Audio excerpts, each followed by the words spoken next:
It's clearly designed as a form of censorship that hasn't been well thought out. So all the provisions, it's taken a few different permutations, but at the core of it, they're vague, they're sloppily written, they're hard to understand, they're hard to even talk about. I mean, people really don't even know how to explain in short terms what does it mean to say that you can't teach somebody something that makes them feel a certain way based on their race or sex. Like, this is just really convoluted language. And sometimes they're afraid that these books are going to expose their children to ideas they haven't considered or even encountered. When in fact, in terms of ourselves as an organization, we'd advocate that that's precisely what books should do. They should provide, platforms for like having important, complicated, sometimes they're difficult conversations.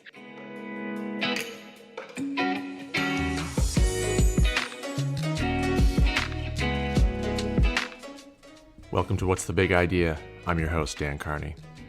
Out of the horrors of Russia's invasion of Ukraine, an intriguing storyline has emerged: the Russian government's censoring of information about the war at home. Reports of how little the Russian people know about the war have been widely circulated.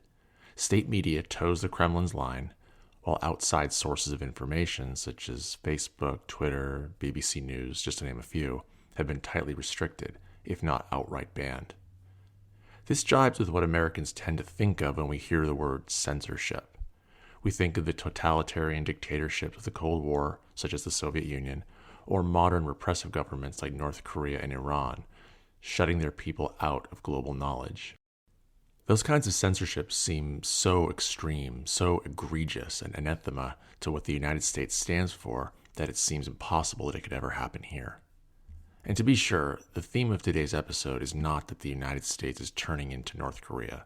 That sort of hyperbole is not helpful. Today's episode is about censorship. Censorship is real in America, censorship is here in America, and censorship has increased dramatically over the past year. And much of that censorship revolves around schools, books, and academic freedom. That censorship includes literally hundreds of new laws, referred to by one of my guests today as gag orders, restricting free expression and exploration in classrooms around the country. It also shows up in the challenging and pulling of books from libraries and classrooms around the country. And let's be really clear here from the start. These books that are being challenged, these ideas that are being spotlighted, involve historically marginalized groups and topics and histories that make some Americans uncomfortable. In short, they challenge orthodox views of the country. And be sure to check out the show notes from this episode for a trove of materials to better help you understand censorship and how you can take action. Before we hear from my first guest, let me highlight a couple of recent examples, both of which got a lot of media attention. In Tennessee, a school board pulled the anthropomorphic graphic novel Mouse from the library shelves. Mouse is a celebrated book in which the author, Art Spiegelman, tells his father's story of surviving the Holocaust. So this book's great offense, you might think, is too graphically depicting the details of the Holocaust. But no, the challenge was based on a couple of pages in which panicked death camp inmates are running for their lives, but they're naked. They're naked mice. And just this week, one of the country's newest gag orders was passed by the Florida legislature, and at this recording is awaiting the signature of the governor, a 2024 White House hopeful. Derided by critics as the Don't Say Gay bill, this law prevents kindergarten to third grade teachers from using any curriculum materials that include anything about the LGBTQ community. And we're not talking about sex education here. We're talking about teachers using materials like picture books to paint a more inclusive portrait of American society in their classrooms. My first guest today is Jonathan Friedman. My name is Jonathan Friedman. I'm the director of free expression and education at the literary and free speech nonprofit PEN America. And in that role, I oversee our work relating to free expression in schools and colleges and universities. In his work at PEN, Friedman is an expert on the proliferation of gag orders across the country. As you'll hear in our conversation, the gag orders emerging out of state legislatures in just the past few months are almost too many to count. I started off our conversation by asking him about that big bad boogeyman, the 1619 Project, the journalistic and historical project from the New York Times that, in 2019 set off a firestorm with its interpretation of America's roots as a slave society.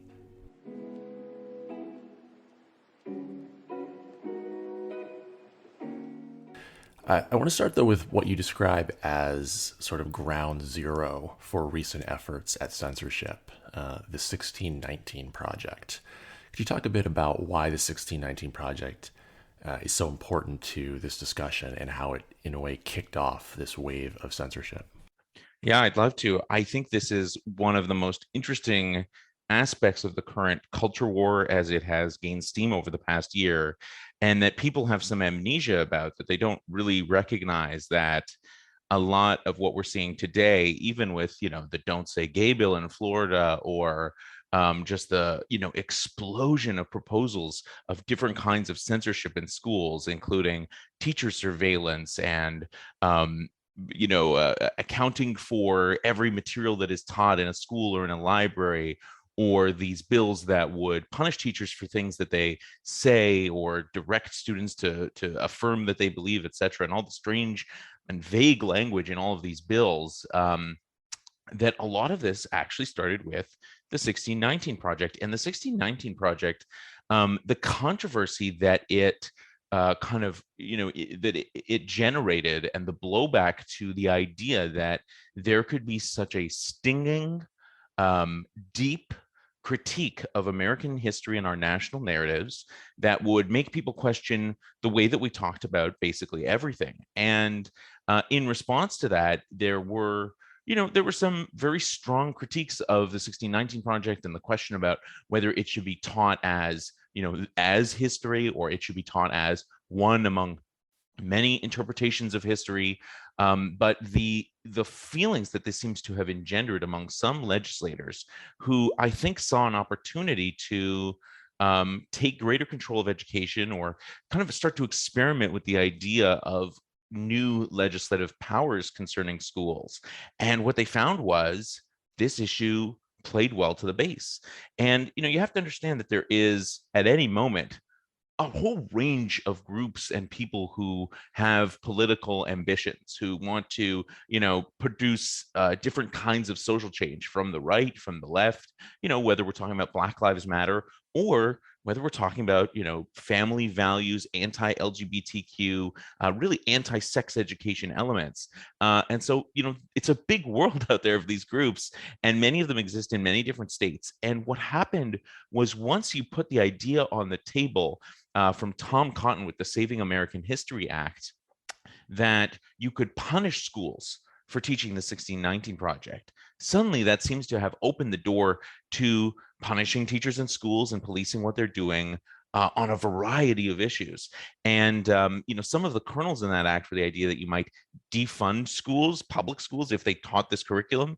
And just out of that notion, that kind of punitive notion, we've seen an explosion. And it's not disconnected from a similar explosion we've seen across voting rights and across protest rights, where a similar sort of chaotic moment of experimentation and extreme proposals have spread all over the country with great speed. So, you can't tell the story without the 1619 Project. I think you use the key word there, interpretation. Like all history, it's interpretation. The interpretation that Hannah Nicole Jones took set off a firestorm, and would be considered, probably in most of these legislative bills, divisive concepts. A term that you break down in your report shows up in former President Trump's executive order and in 54 and counting bills. What is this idea of divisive concepts that keeps showing up in these laws? The origins of that appear to be in a manifesto or a statement made by a guy named Christopher Rufo, who was working for the Manhattan Institute and was featured on Fox News. And you can't separate his, the authorship of that list and the kind of promotion of it to Donald Trump from the moment that President Trump was facing towards the end of his term and towards the election, which was he might lose. And so they wanted something that would drive people to the polls. And, President Trump had taken previous action around free speech on college campuses, which always seemed to play well to the right. And there had been a lot of angst about diversity training. And so they took this list and they kind of threw out this executive order at the 11th hour of his presidency, prohibiting federal funds going to diversity trainings that kind of do some of these things. And what's really interesting is it sold well. I mean, people don't, I think, realize. I mean, yes, Biden won, but this fact that Biden got the most popular vote ever, but the second most popular vote ever went to President Trump. So what is that? Where did that come from? And it is, I think, maybe you could say there's some of the economic issues that drove that, but the political, the culture war issues that Trump was so good at in getting people worked up about. And so basically you had a situation by the fall of 2020 that where you had this kind of bill in Congress from Cotton that was attacking the 1619 project, and you had this set of divisive concepts that were going to attack diversity training, and suddenly all of this started to kind of flow together. And you can imagine the channels of thought in which these ideas are being shared, and again, similar channels that we've seen on other legislative issues, right? Like proposals in different states, groups that have formed to push model legislation on different issues, and they basically applied the same formula to schooling. And so that's how this idea of divisive concepts suddenly in early 2021, you kind of snap your fingers and Biden is president, but there's all these state houses where Republicans are introducing bills with this language around divisive concepts. And this list is so difficult to discuss because it's clearly designed as a form of censorship that hasn't been well thought out. So all the provisions, it's taken a few different permutations, but at the core of it, they're vague, they're sloppily written, they're hard to understand, they're hard to even talk about. I mean, people really don't even know how to explain in short terms what does it mean to say that you can't teach somebody something that makes them feel a certain way based on their race or sex. Like, this is just really convoluted language. Yeah, I actually want to get to a couple of examples, but first, you've brought up a couple of times, you've mentioned selling, playing to the base. Do you get a sense that the proponents of these laws actually believe, or is this purely cynical? How much do you think is a genuine sort of principle, or how much of it is just, like you say, just trying to get the votes, get the attention? It's a really interesting question, and I always I fear suggesting that I know what is in people's hearts. And I do think that again, speaking to the fact that there have always been Republican legislators in different parts of the country who represent more conservative districts where values are different from in the more liberal or progressive parts of the country. And so to suggest that all these people are all acting cynically all together, I think misses the fact that there are other people who see opportunity, who, for example, there's a bill in Iowa that was introduced last year in 2021 to remove tenure, and it didn't pass, but for a moment it looked like it would. But turns out this bill has actually been introduced many times before. Just nobody ever took this, fringe proposal seriously, and then suddenly they are. And so that's what's happened in many cases. In Tennessee right now in 2022, there is a bill, HF 800. It's a kind of don't say gay bill. It's a bill banning any curricular or instructional materials in schools that even address, and that's the word they use in the bill, address LGBTQ lifestyles and issues. But a similar bill was introduced in 2013 and 2014. So there are these bits of this of the landscape that have been around for a while, but the key difference is that these things were just fringe and never going anywhere, and now suddenly they are. Yeah. And for sure, whether it's conservative or liberal legislation, there's always going to be core believers, people that are pushing it for conviction, and those who sort of jump on because they see opportunity.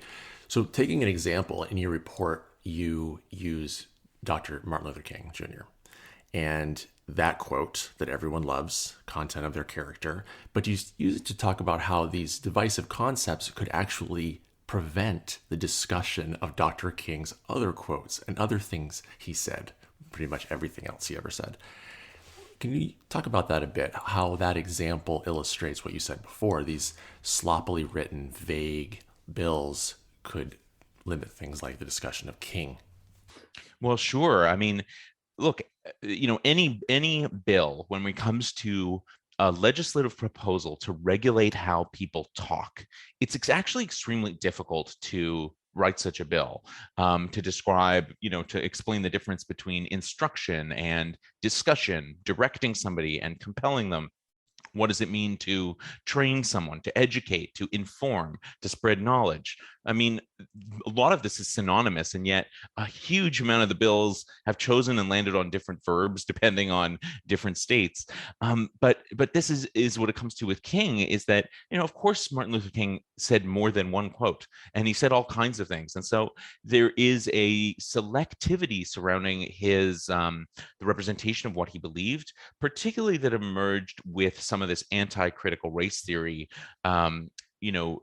strain of thought, and we can talk about that in a minute. But many of them now seem to suggest that King would not like critical race theory in its most academic sense, and that he was opposed to that. And certainly there was, in King's lifetime, friction between him and Malcolm X and the Black Panther Party. There were different philosophies about Black liberation and equal rights, and King was, more moderate on some of this than how others were perceived. But there were other issues, particularly towards the end of King's life, where he was talking about, more kinds of economic justice issues and poverty issues. I believe that he proposed a form of like basic guaranteed income, which, 70 years later, people don't really realize that that was something also he was working on in his lifetime.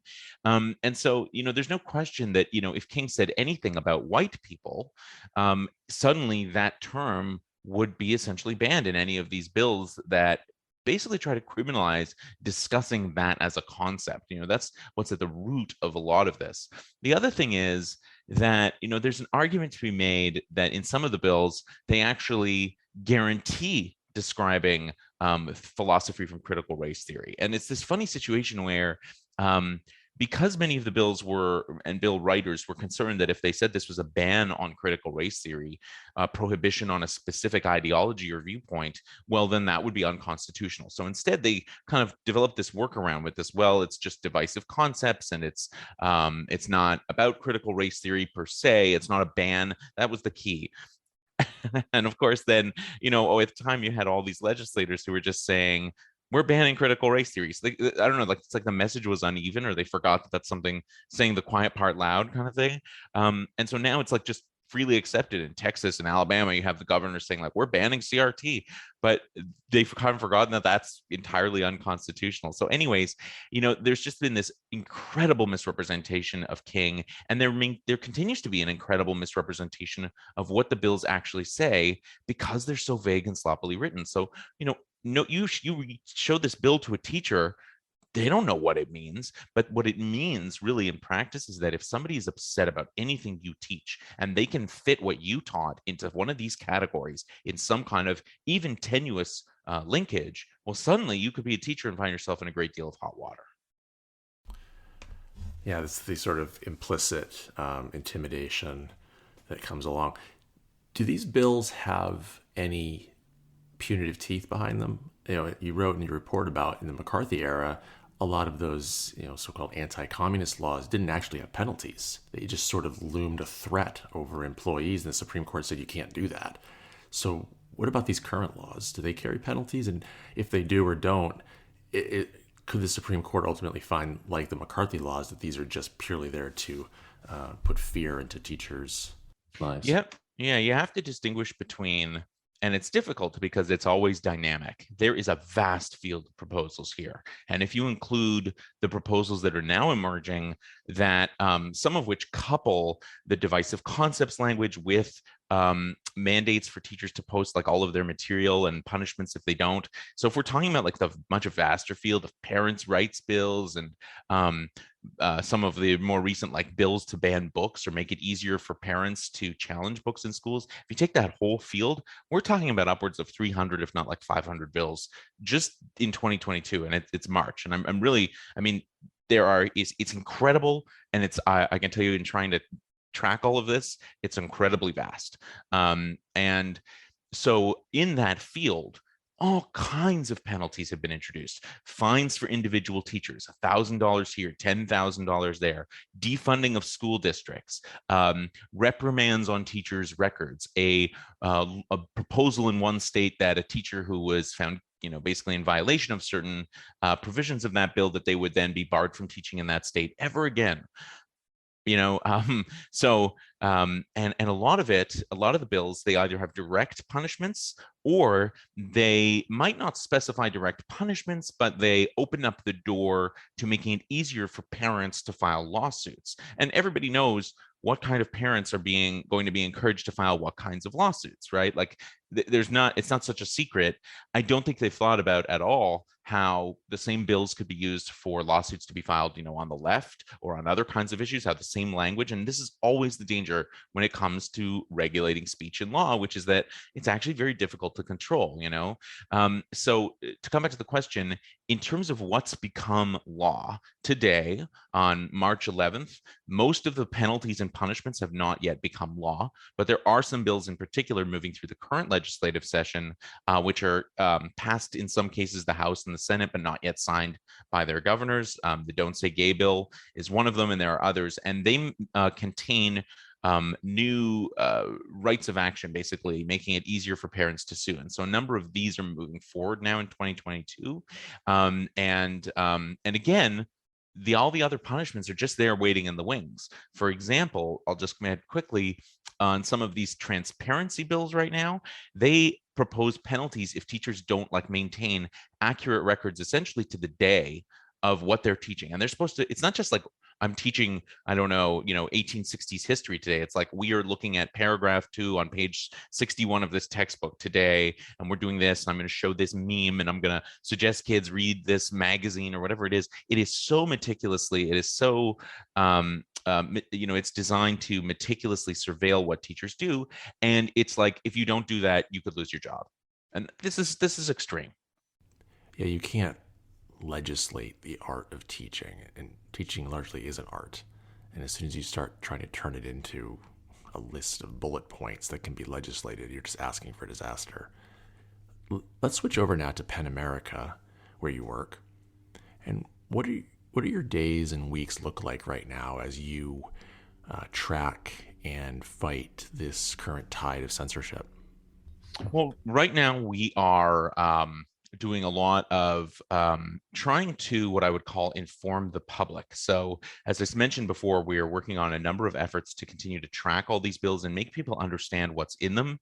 Somehow the disagreements, in some cases, the disagreements are whether a bill is a good thing. But actually, a great deal of the disagreement is about the fact that people aren't reading the same bills and discussing, nobody seems to agree on what a bill means or what the language in a bill even is. And so you have bills in some states, for example, that say they have bills that when they were passed, people said that they were just bans on diversity training. But 6 months later, you have a legislator saying, well, no, that applies to college classrooms as well, not just diversity training. And people are saying, well, hold on a minute. That's not what we thought the bill said. And this is happening in numerous states. You have bill sponsors who are saying the bill does X, but the bill doesn't do that. You have a huge disagreement on Don't Say Gay about how, supporters of the bill, even like DeSantis, seem to suggest that this bill says this is about sex ed for kids, not being done at a young age. But actually, the bill bans even describing, frankly, just like love between a same-sex couple, a kid in the class who has same-sex parents. Like you would not be able to instruct that these people essentially exist.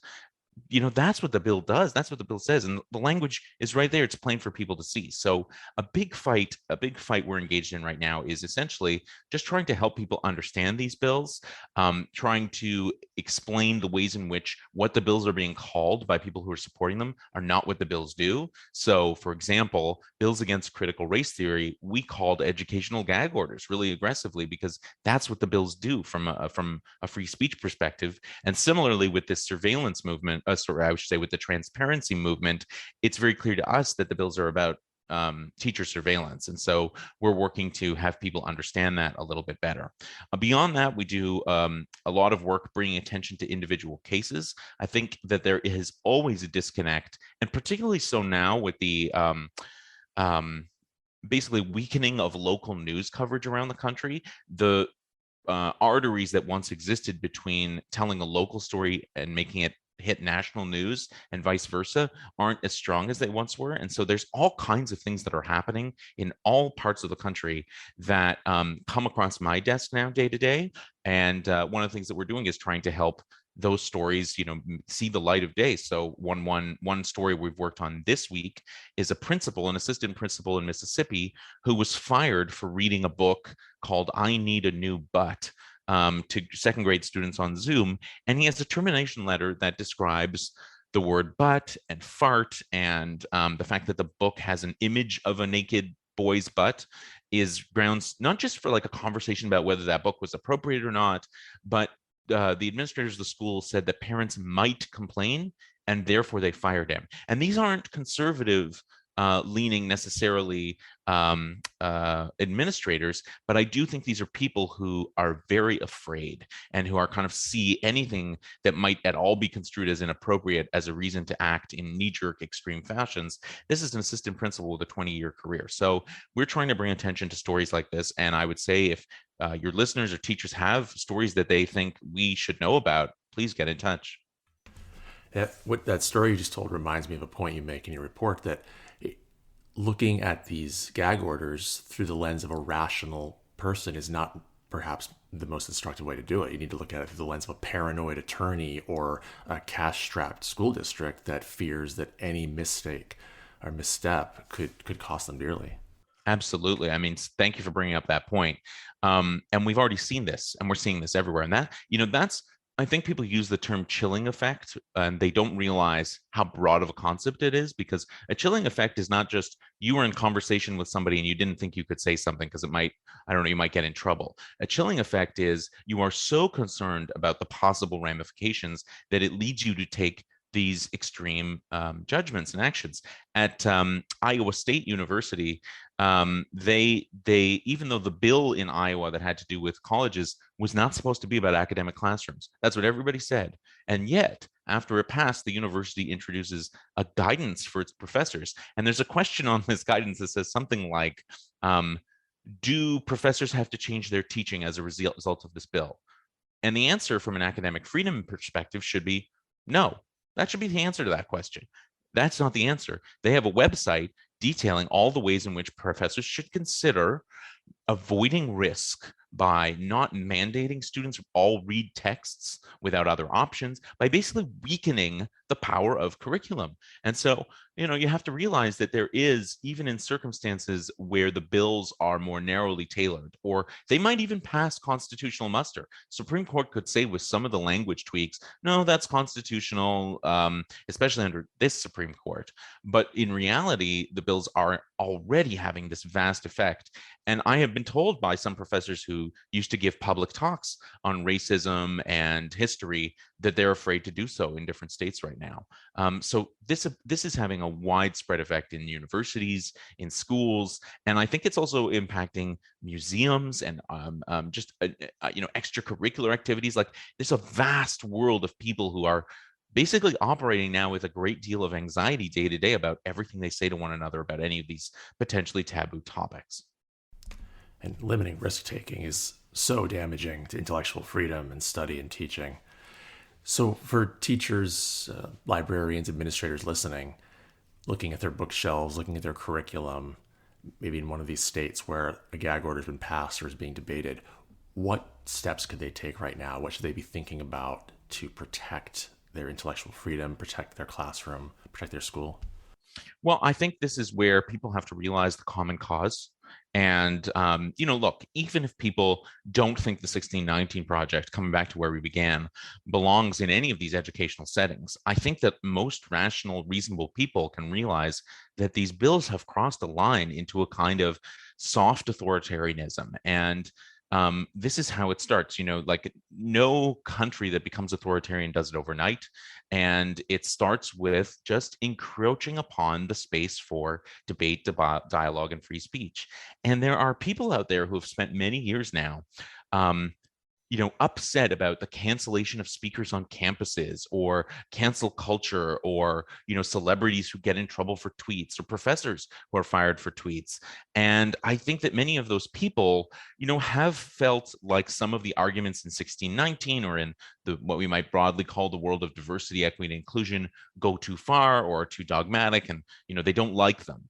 But I think that many of those people have been remarkably silent, remarkably so, about this movement. And I think that it's very clear a year into it that there's a lot more steam here than there was before. There's a lot more momentum behind this.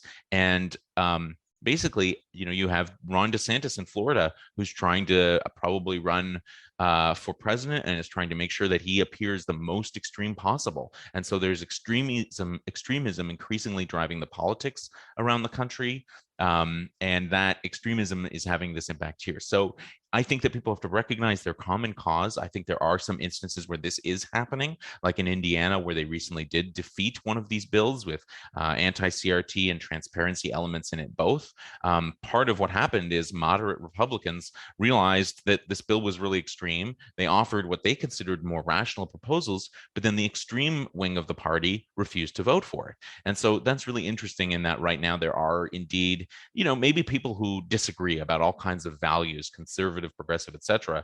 But there are people who are still in some power, who can still see what a danger this is. And so the key right now is to continue to mobilize, to bring attention, to get involved, and to stand up for one another. Because even though, let's say, I don't know, maybe you're somebody who reads the book I Need a New Bud, and you feel like a teacher, you wouldn't teach that in your class, and you do think that would be uncomfortable for you to teach. I think what people have to realize is that all of this is starting to chip away. And there have been cases of, like, a principal fired in Texas, basically just accused of being a critical race theorist on no evidence.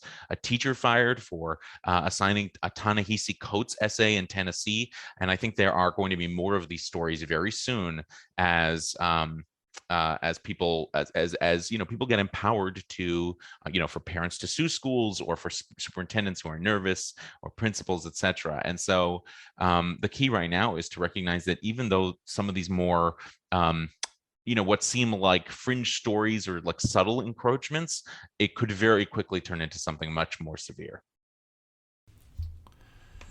And the work you're doing at PEN America is so vital to bringing this to the forefront. And maybe as more people are directly impacted, more voices will come out speaking against this. I'm going to link so many of your resources in the show notes. Jonathan Friedman, thank you so much for taking the time to join me today. I really appreciate it. Thank you so much, too. Moving from gag orders in laws at the state level, we'll zoom in now on books. Books are the lifeblood of school and learning. Books open windows into new worlds. Books open our minds. Unfortunately, in schools and libraries around this country, some books are being deemed just too dangerous for kids to have in their hands. Which brings me to my next guest, Christine Emeran. Hi, I'm Christine Emeran. I'm the program director of the Youth Free Expression program at the National Coalition Against Censorship.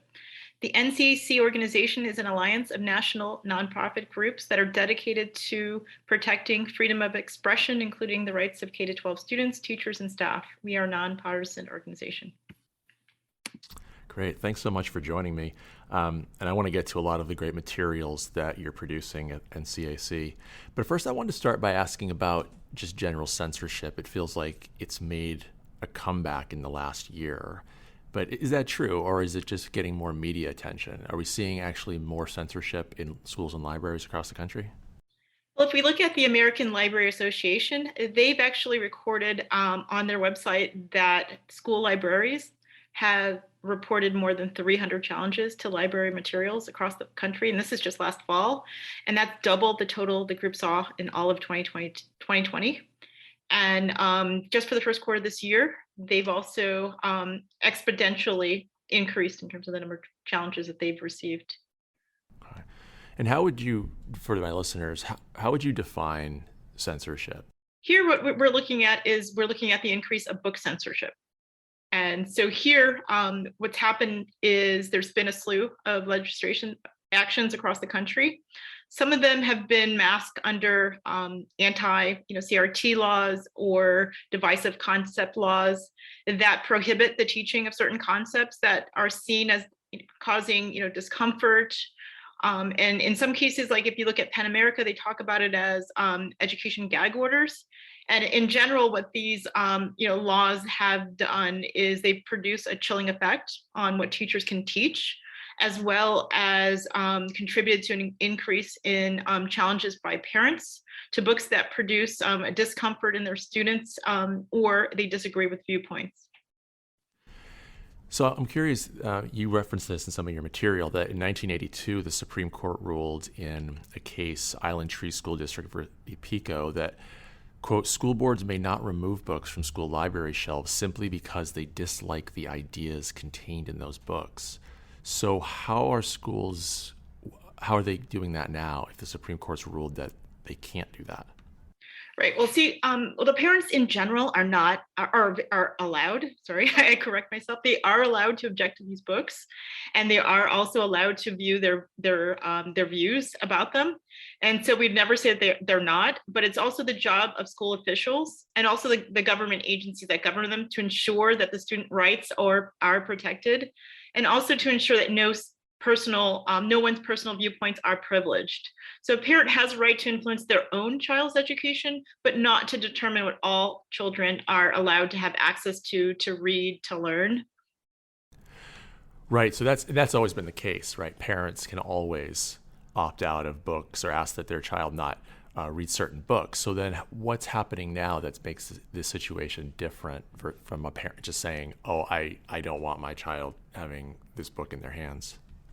Well, right now, I guess what we're seeing is like their, parental fears, are, play a part of it in terms of, this debate of not wanting to have conversations that they're not ready to have with their kids. And sometimes they're afraid of the questions that these books might inspire, and they're not wanting to have these discussions. And sometimes they're afraid that these books are going to expose their children to ideas they haven't considered or even encountered. And when in fact, in terms of ourselves as an organization, we'd advocate that that's precisely what books should do. They should provide, platforms for like having important, complicated, sometimes they're difficult conversations. And generally, this is the type of conversation that one would hope happens like in a classroom. But as you said before, the parents do have a right to ask for alternative assignments for their own children.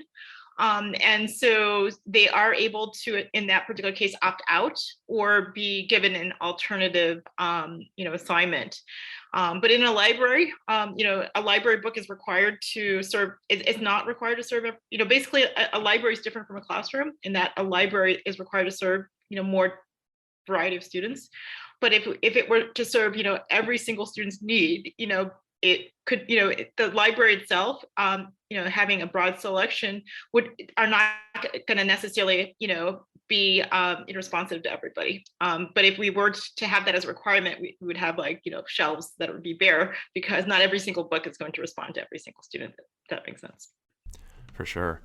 And there's been cases as well, you bring this up in your materials, that it's often not even the book necessarily that's getting or causing the controversy, quote unquote. It's a passage. I think the recent action over Mouse, the graphic novel about the Holocaust, is a perfect example. Parents were reacting to mere frames in a longer graphic novel. And can you speak a bit about that, why that is dangerous, but also why that happens, that certain passages from a book or images from a book get the whole book pulled? Right. Well, in general, what we've done and what's happened since the 80s is that schools have developed book selection policies as well as book review policies. So in those particular cases, it's always good to review to see if those policies are being, kind of taking place.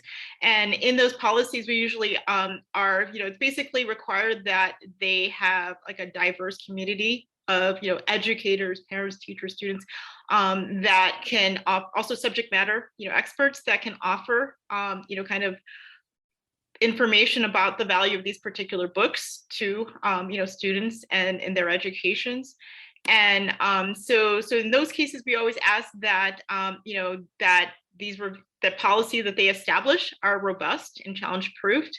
And then also, if they don't have a policy, to have like policies that ensure that these decision makings, as you've mentioned, don't violate the First Amendment by discriminating against certain viewpoints.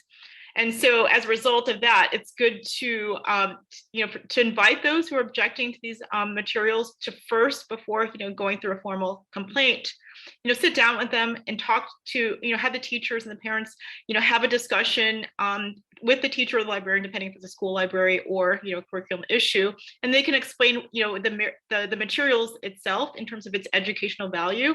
But if the parent or, the party, the complainant continues to object to it, of course they can request, a complaint form, and fill out, the process, to have it formally reviewed. But again, as I said before, this committee should review the educational merits of the material at hand. So by having, educators, librarians, as well as administrators on this committee, they're going to be able to prioritize the pedagogical value of these particular materials and consider the value of the book. And it would look at the book as a whole. And so not look at just words or passage that are taken in isolation, or complaints of like age appropriateness, when evoked. So they would actually look at this material in terms of the students' levels of reading and comprehension, and not to what some parents subjectively believe is fit for a particular group. But in general, the board has the final decision-making power, and it should take into account the recommendations made by this committee. But it also recognize that it could be liable, for violating it if it discriminates against particular viewpoints. And I'm wondering about the role that social media plays in this. I was reading an article recently about Genderqueer, which is a book that has received a lot of pushback from parents. And the article was talking about parents waking up one morning and seeing these posts about this book. I think it was in Texas, and it causing a firestorm in the town, with parents rushing to the school to want to know why this book was on the shelf. And I'm wondering where you see kind of social media and the ability to spread ideas playing into the current atmosphere. Right. Well, I think for social media, it becomes like, as you've seen, a way to amplify, sort of this fear that people are having in their communities. And as a result, it could also, mobilize, particular groups that have particular ideas, to receive information from one point of view that would heighten sort of their, kind of reaction to a particular book. And, in their particular feeds, they may not see, the awards. This book that you've mentioned has received quite a bit of awards. And the book is over, I believe, 400 pages long. So the pages in questions are probably, a small fraction of the entire book. And read as a whole, it still received quite a bit of claim, for, this particular book. So really, for us, as an organization, we can't change, parents' reactions and, make them not afraid of books. So, for us as an organization, we can't advocate for any particular book, in libraries. So that's not really our role, but it's really the educators that need to, to be able to have, to be able to take a decision about instructional, material, whether it's in the classroom or in the library, but also make sure that it's made, in terms of decision of, materials in respect to free expression principles, and also the students' free amendment rights, and try to be objective, and also look at, as I said before, the book reviews, the editor's sort of classification in terms of, what, age grouping this book is for, or this graphic novel is for, and also look at the educational, pedagogical, literary reasoning, and then not be clouded so much by the personal viewpoints that the parents, teachers, or administrators may have.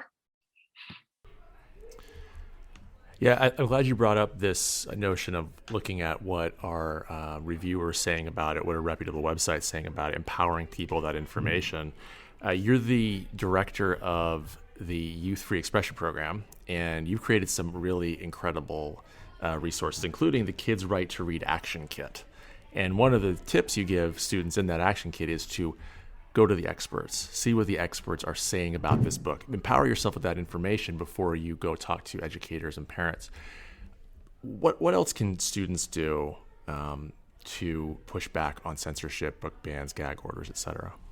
Right. In the last year alone, school year, if we look at the school year, students have been really creative in terms of how they're responding to it. So not only are students going to, fully prepared when they go to school board meetings, and if you see, sort of their speeches, you'll find that students are talking about how these particular books shape their personal identities or help bring a greater understandings of communities that they're not in contact with, and kind of broaden, their empathy for different human communities. So they talk about more of the, kind of the personal social transformation of having these books in, in their libraries, as well as, it serving as a lifeline, for students that don't have some community support based on, perhaps their gender identity or something like that.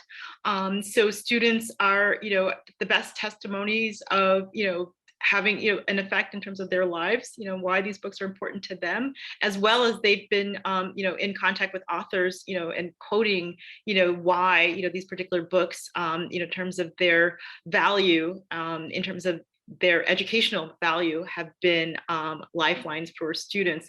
In a general, we've also seen students do protests. There's been, students that have done protests in their communities for, in support of diverse books. We've seen students that are doing online petitions to reverse, decisions or challenge, decisions that are in course, for book removals. And some of them have had success. Others, have brought a lot of community media awareness to their situation and amplified this on a national level. And that's why we're able to talk about it. But it's not specific to any particular state or region. We've seen it nationwide. Students are standing up and are very mature in terms of their approaches to understanding, the gravity of censorship. And in some cases, students are even doing banned book clubs, and to discuss these books, amongst themselves, and editors or even authors are sending them books, or community members are, crowdfunding to provide the students the books. So, there are, many different creative ways of, students getting these books out. Even students are passing out books, to other students, from, getting it from the community, other community members that are supportive of these books. So there are definitely ways of subverting, kind of like the how do you say it, the schools restriction of these particular books. They're finding ways to to access them. Yeah, there's that notion that if you ban something, it becomes more desired. Is that a real thing? Or do we actually see an uptick? Yeah. Have you seen the uptick for Mouse? It became, it was a sleeper hit, in terms of, it's been years since this book has come out, but it wasn't number one in Amazon for many years, but, it kind of fell off the radar. But because of this controversy, I think it spiked up to, on the top 10, if not the top 5, if not, for, interest in this particular, graphic novel. It's a 2-part, but I think that's just an example of, how things can get, go viral, and people want to, to want to read it, and I think in this particular case, it was, a mouse, depiction, unclothed. Although mouse normally don't wear clothing, so it was really an interesting, censored reason for this particular book. It was a book about the horrors of the Holocaust, and people were upset about a naked mouse. Yeah, it was interesting. Do you think the pandemic has played a role in what's happening right now? I think for us, the pandemic, it slowed down in terms of challenges, because parents were at home, educating their children.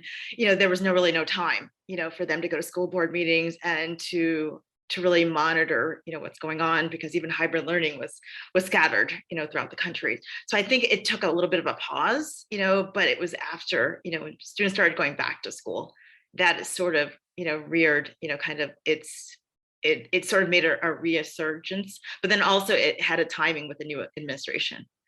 And pushback over, some of the policies and social movements that preceded, during the pandemic. I guess you could say that preceded some of the cases for, diversity and these types of things and pushback. Yeah, I was just thinking in terms of just like all the uproar over masking. I mean, I'm here in California, and there's been a fair amount of that, but I'm thinking so many of these gag orders and what just happened, what just passed in Florida this week, seem to be shrouded in under the cloak of parental rights or parental power. And so I kind of see those two things together: the parents demanding masks be removed, parents demanding books be removed, and how it may kind of loops back to the beginning of our conversation, but that balance between the rights of parents when their children at school and the rights of all of us under the First Amendment, and that can be, I suppose, pretty tricky for librarians and school administrators. Agreed. As you can tell, I mean, as you can see now, there's more scrutiny, for transparency, and also concerns for indoctrination, and as we sort of revise, our histories, in terms of how, our nation is becoming more, multicultural, and there's going to be a huge demographic shift, so how do we, retain, for certain groups, retain power, or over the narrative. So I think a lot of that is happening now in terms of the cultural, kind of awakenings, or, kind of a backlash over, cultural change, in terms of, the way, life was, 50 years ago versus how it is changing, dramatically, by, immigration and other issues. And that demographic shift will be represented on the bookshelves and libraries and classrooms for sure.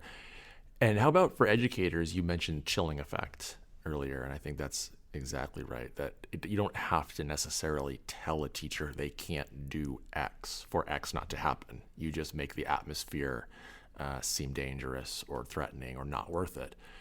You've also produced Educator Guide as well. You have a Responding to Book Challenges Handbook for Educators, which I'm going to be posting all your resources in the show notes because there's so much good stuff. What would you say to an educator who is feeling pressured or worried that they could, quote unquote, make a mistake in the classroom and be challenged by a parent or administrator? Well, the first thing I would do is to always be in contact with your union. So it's always good to kind of run it by your either your principal or union representative, before, when you find yourself in a gray situation, before, sort of acting, in a way that, might have consequences, whether or not, it was intentioned or not. So it's always best to kind of, be familiar also with your district policies, towards, teaching and subject matters, and how to do curricular changes.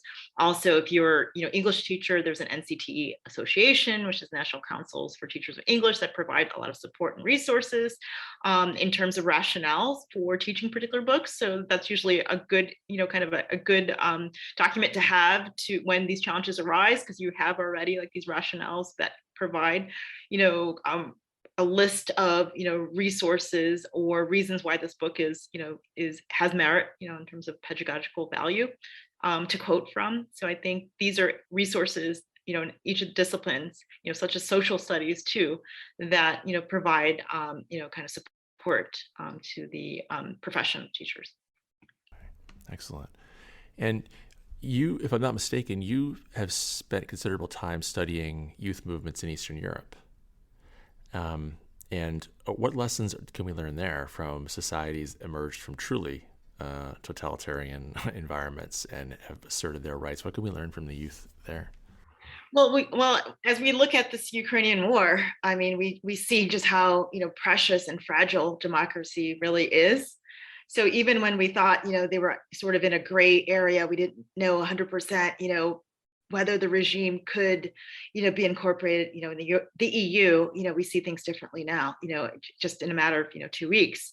But prior to this, I still think it holds true, is that, well, if you look at this, this population, you'll see that their desire for truth and freedom, it runs deep. It goes far back. It's 1968, the Prague Spring. So you'll see that citizens are willing to take risks, even put their lives on the line.